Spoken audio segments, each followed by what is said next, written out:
Hello, lovely people of God. My name is Elder John Assah-Awuku, Mount Zion Church of Pentecost, Medina District. I am here to share my testimony with you. Stay tuned, and I hope you will take a cue. Your faith will increase, even as I share my testimony with you. God bless you.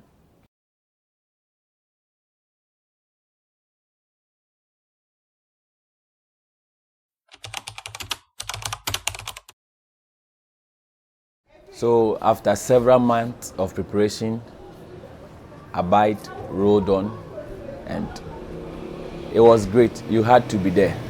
The atmosphere, the sound, the lightning, the euphoria around the entire program, the reception from the organizers to the ministration of the main minister. It was superb. The experience was very nice. You could feel the presence of God in the room, and the experience was very spirit-filled.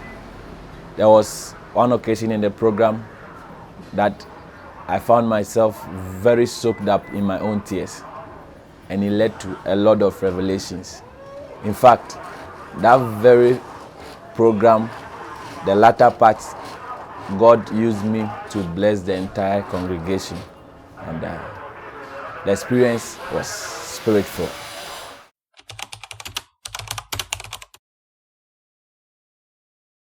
The program came with its own theme, that was to abide, be under the shadows of God for the entire year. But personally, I was in line with the theme of the program and then other expectations, which later on turned into a testimony. And I believe that God, who met me at the point of my need, will also give you another testimony 2025. Yes, I came with an expectation, and God answered it. Personally, I wouldn't want to come to the forefront. I would want to be behind the scenes. But God had something in store for me that day, or that very night.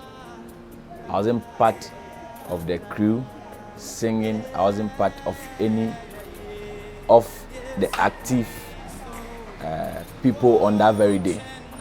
But behind the scene, we were interceding for the program. But I told myself that God, aside the organization, the intercession, and then the arrangement that we did, personally, I want to have my story. And God listened to my prayers.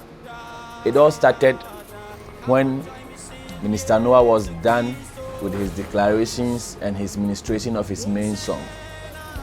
I made a covenant with God, and I told God, God, after this very program, grant me a testimony.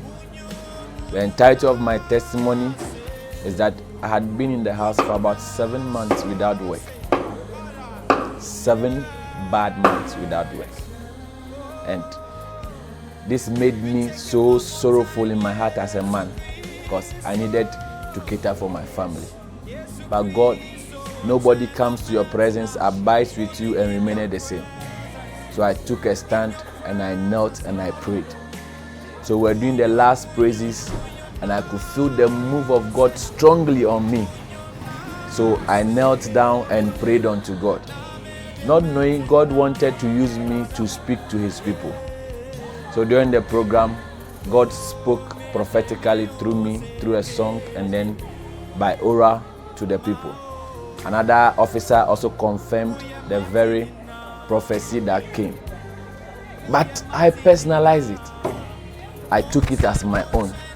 And fast forward, in 2 months' time, God had answered my prayer.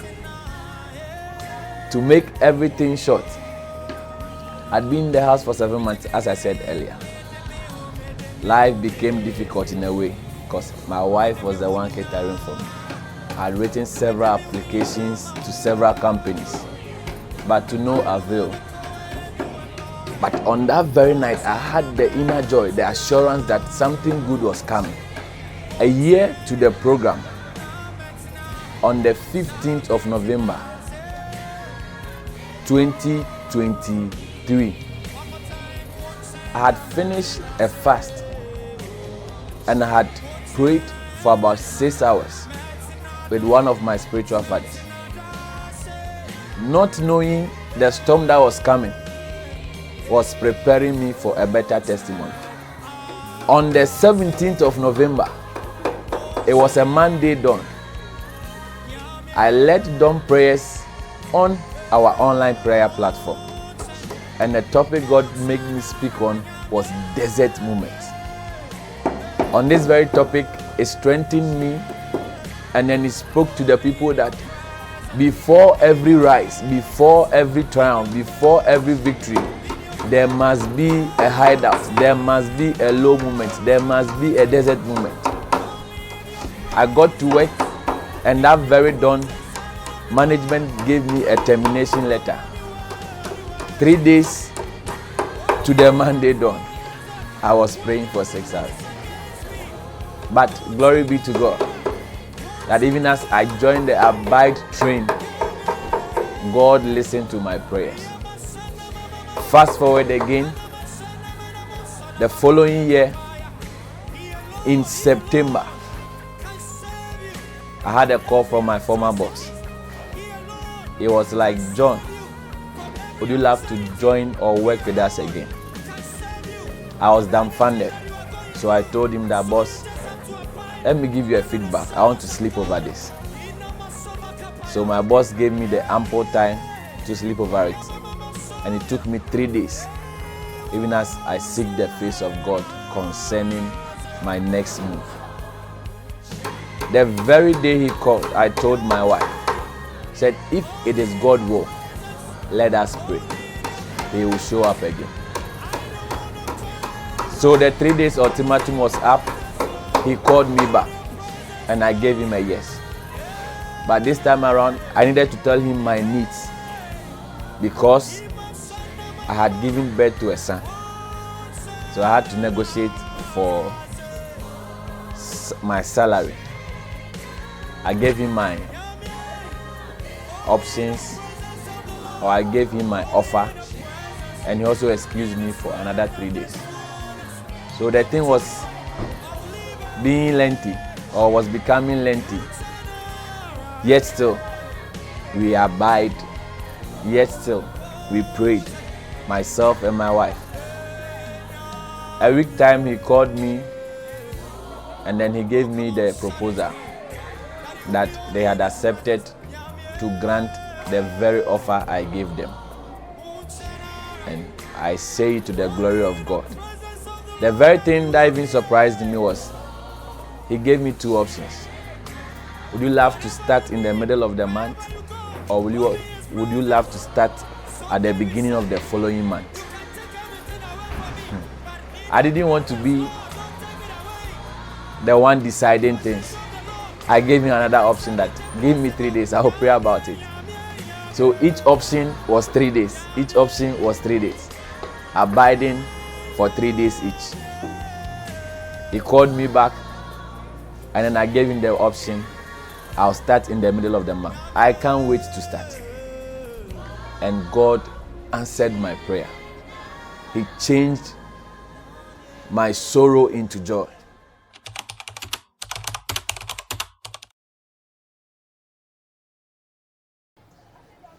God has been so good from that time till now, and His grace has continued to be with us, even as we move from one to another stage in our life.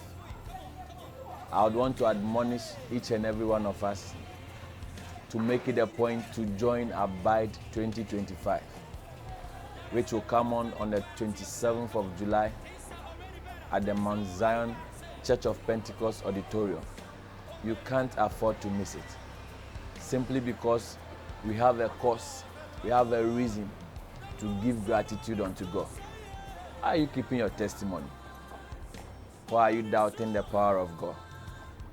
In both, come. Yes, you, come. Let's tell God that He is good and His mercies endureth. Come. Let's tell our neighbors. Let's tell the people. Let's tell our loved ones Let's share our faith, and God will give you another testimony. God bless you, that you make it a point and be there. God bless you.